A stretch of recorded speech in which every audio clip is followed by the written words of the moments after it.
Welcome to தமிழ்டாக்கிஸ்.net. இன்றைக்கி நம்ம திரை விமர்சன நிகழ்ச்சியில் இயக்குனர் சாக்ரட்டிஸ் இயக்கத்தில் வெளியே வந்திருக்கிற பிரம்மன் படத்தை பற்றி பார்க்க போகிறோம். பிரம்மன் இந்த படத்தோடைய கதையை பற்றி பார்த்தோம்னா, படத்தோடைய ஹீரோ ஒரு பழைய தேட்டர் ரிலீஸுக்கு எடுத்து நடத்திக்கிட்டு இருக்காரு. பழைய தேட்டருங்கிறதுனால அந்த தேட்டருக்கு புது படம் யாரும் தரமாட்டேங்கிறாங்க. அதனால் பழைய படத்தையே ஓட்டிக்கிட்டு இருக்காரு. பழைய படம் ஓடுற தேட்டருக்கு ஆடியன்ஸும் வரமாட்டேங்கிறாங்க. இதனால் அவருக்கு ஒரு 5 லட்ச ரூபா வரைக்கும் கடன் ஆகி போகுது. இந்த கடனை அடைக்கணும்னா தன்னுடைய நண்பன் மெட்ராஸ் சிட்டியில் ஒரு பெரிய டைரக்டராக இருக்கான், அவன்கிட்ட போய் உதவி கேட்கலாம் அப்படின்னு ஊரை விட்டு புறப்பட்டு வர்றாரு. வந்த இடத்துல இவருடைய கதையை கேட்டு இந்த கதையை படமாக எடுக்கலாம் அப்படின்னு சொல்லி இவரையும் டைரக்டர் ஆகி விட்டுறாங்க. எந்த பாலிய நண்பனை பார்க்க வந்தாரோ அவனை சந்திக்கும் போது தான் யாருன்றதை சொல்லாமல் விட்டுறாரு.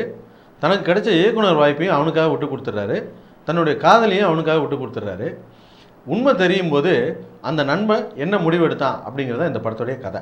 இந்த படத்துடைய தயாரிப்பு செலவு மட்டும் சுமாராக 16 கோடி ரூபா வரைக்கும் ஆயிருக்குன்னு சொல்கிறாங்க.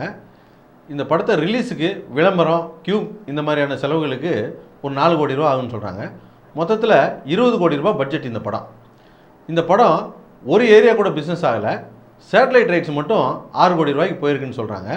மற்ற எந்த ஏரியாவுமே பிஸ்னஸ் ஆகலை. சசிகுமாருக்கு 4 கோடி ரூபா சம்பளம், அதில் 2.5 கோடி ரூபா கொடுத்து மதுரை ஏரியா மட்டும் வாங்கியிருக்காருன்னு சொல்கிறாங்க. மொத்த ஏரியாவும் சேர்த்து 13 கோடி ரூபா டிஸ்ட்ரிபியூஷனில் தான் கொடுத்துருக்காங்க. ஏன் இந்த படம் குட்டி புலி, சுந்தரபாண்டியன் போன்ற வெற்றி படங்களை கொடுத்த சசிகுமாரோடைய படம் இன்னும் பிஸ்னஸ் ஆகாமல் இருக்குது அப்படின்னு கேட்டதுக்கு, தமிழ் சினிமாவில் ஒரு எழுதப்படாத ஒரு விதி இருக்குது. அது என்னன்னா, சினிமாவுக்குள்ளே சினிமா எடுக்கிறதே காட்சிகளாக வச்சு எடுக்கிற படங்கள் எதுவும் ஓடுறதில்லை அப்படின்ட்டு ஒரு விதி இருக்குது. குறிப்பாக சொல்லப்போனால் அந்த காலத்தில் சர்வர் சுந்தரம், ராமன் எத்தனை ராமனடி போன்ற படங்கள்லாம் கூட நகர்ப்புறங்களில் மட்டும்தான் ஓடி இருக்க தவிர கிராமப்புறங்களில் தோல்வி தான் அடைஞ்சிருக்கு. அதுக்கப்புறம் வந்த பாக்யராஜ் பீக்கில் இருக்கும்போது தாவணி கனவுகள்னு ஒரு படம் எடுத்தார். அந்த படம் மிகப்பெரிய தோல்வி அடைஞ்சிது. அதுக்கும் சினிமாவுக்குள்ளே சினிமா வச்சு எடுத்தால் இதுதான் நடக்கும் அப்படின்னு சொன்னாங்க.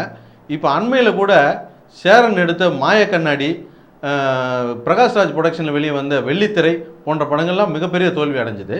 இந்த வெள்ளித்திரை படம் மலையாளத்தில் உதயநானு தாரம்ன்ற பேரில் வெளியே வந்து சக்கப்போடு போட்டுச்சு.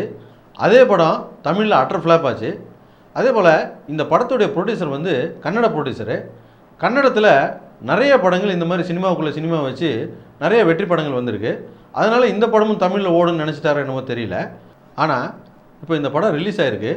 படம் எப்படியா இருக்குன்னு கேட்டால், நம்ம டிஸ்ட்ரிபியூட்டருங்கெல்லாம் சேர்ந்து எடுத்த முடிவு தான் ரொம்ப சரியான முடிவுன்னு தோணுது. வெள்ளித்திரை, மாய கண்ணாடி போன்ற படங்களை எடுத்தவங்களாவது நான் ஒரு தரமான படத்தை தயாரித்தேன் அப்படின்னா சொல்லிக்கலாம். ஆனால் இந்த படத்தை அந்த லிஸ்ட்லையும் சேர்க்க முடியாது. இந்த படத்தோட இயக்குனர் சாக்ரட்டிஸ் கமலஹாசனுடைய அசிஸ்டண்ட்டுன்னு சொன்னாங்க. படத்தை பார்த்தா அப்படி தான் தெரியுது. படம் எங்கே ஆரம்பிக்குது, எதை நோக்கி போகுது, என்ன தான் நடக்குது, எப்படி தான் முடிய போகுது அப்படிங்கிறது எதுவுமே விளங்கலை. உதாரணத்துக்கு சொல்லப்போனால், படத்தில் ஃபஸ்ட்டு தேட்டரை கட்டிக்கிட்டு அழுகிறாரு.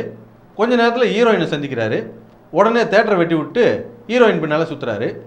அப்புறம் கொஞ்ச நேரம் கழித்து டைரக்டர் ஆக போகிறேன்னு சுற்றுறாரு. அப்போ ஹீரோயினை வெட்டி விட்டுறாரு.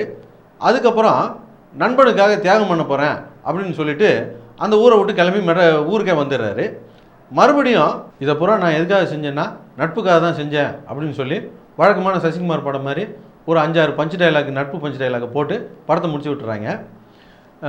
இந்த படத்தை பொறுத்த வரைக்கும் நம்ம சாக்ரட்டிஸ்க்காக படம் பார்க்க போகல, சசிகுமாருக்காக மட்டும்தான் இந்த படத்தை பார்க்க போனோம். சசிகுமாரை கூப்பிட்டு நீங்கள் ஒரு சாஃப்ட்வேர் கம்பெனி வச்சு ஒரு படம் எடுங்க அப்படியோ, அல்லது நாசா விஞ்ஞானிகளை பற்றி படம் எடுங்க அப்படின்னோ நம்ம சொல்லி அவர் தப்பாக படத்தை எடுத்து வச்சுருந்தாருன்னா இந்த படத்தை மன்னிச்சு விட்டுறலாம். ஆனால் அவர் ஒரு தயாரிப்பாளர், இயக்குனர், விநியோகஸ்தர், ஒரு நல்ல நடிகர், சினிமா துறையை பற்றி முழுக்க எல்லா விஷயத்தையும் தெரிஞ்சவர் அப்படின்னு நம்ம நினச்சிக்கிட்டு இருக்கோம். ஆனால் அவர் நடித்த இந்த படத்தில் சினிமா நடைமுறையிலே இல்லாத பல விஷயங்களை சினிமாவில் நடக்கிறதாவே காமிச்சிருக்காரு. குறிப்பாக சொல்லப்போனால், ஒரே சீனில் போய் உக்காந்து ஒரு ப்ரொடியூசர்கிட்ட ஒரு ஒன்லைனை சொல்லிவிட்டு அந்த ப்ரொடியூசர்கிட்ட 5 லட்ச ரூபா செக்கு வாங்குற மாதிரி ஒரு சீன்லாம் வருது. ஒரு படத்தை எடுத்து வெளியே விட்ட ஒரு வெற்றி பட இயக்குனருக்கே கூட அந்த 5 லட்ச ரூபா சம்பளம் கொடுப்பாங்களான்றது சினிமாவில் இன்றைக்கி சந்தேகம்தான். அப்படி இருக்கும்போது இந்த மாதிரியான கேனத்தனமான சீன்லாம் படம் பூரா நிறையா வருது. சினிமா தெரியாத ஒருத்தன் இந்த மாதிரி எடுத்தோ அல்லது நடிச்சிருந்தாலோ ஜனங்க சினிமா தானே அப்படின்னு விட்டுட்டு போயிடுவாங்க. ஆனால் சினிமாவிலே இருந்துக்கிட்டு இந்த மாதிரி ஒரு நம்பகத்தன்மை உள்ள ஒரு ஆள் இந்த மாதிரியான சீன்லாம் நடிக்கும்போது ஜனங்க இப்படி தான் சினிமாவில் நடக்குது போல் இருக்குது அப்படின்னு தப்பாக புரிஞ்சிக்க கூட வாய்ப்பு இருக்குது. இவரே கூட சினிமாவை தப்பாக தான் புரிஞ்சு வச்சுருக்காருன்ற சந்தேகம் கூட நமக்கு வருது. இது எப்படி இருக்குன்னா, ஒரு விஞ்ஞானி ஒரு தவளையை வச்சு ஒரு ஆராய்ச்சி பண்ணியிருக்காரு. ஒரு தவளையை எடுத்து டேபிள் மேலே வச்சு முதல்ல ஒரு காலை வெட்டியிருக்காரு. வெட்டிட்டு அதை குதின்னு சொல்லியிருக்காரு. அது கஷ்டப்பட்டு குதிச்சிருக்கு. குதித்த உடனே அவருடைய அறிக்கையில் எழுதிக்கிட்டார், தவளையை ஒரு காலை வெட்டிவிட்டால் அது கஷ்டப்பட்டு குதிக்கும் அப்படின்ட்டு. அப்புறம் இன்னொரு காலை வெட்டிட்டு குதின்னு சொல்லியிருக்காரு. அது கஷ்டப்பட்டு குதிச்சிருக்குது. இன்னொரு காலையும் வெட்டி விட்டால் அது ரொம்பவும் கஷ்டப்பட்டு குதிக்கும் அப்படின்னு எழுதிக்கிட்டாரு. மூணாவது காலை வெட்டிட்டு குதின்னு சொல்லியிருக்காரு. அது ரொம்ப கஷ்டப்பட்டு குதிச்சிருக்கு.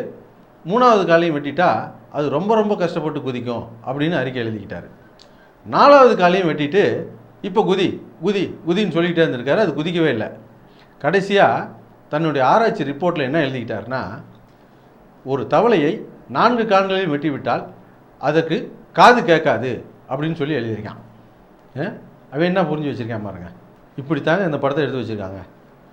ஒரு தேட்டரை மூடிடக்கூடாது அப்படிங்கிறதுக்காக தான் இந்த படத்தை எடுத்து வச்சுருக்காங்க.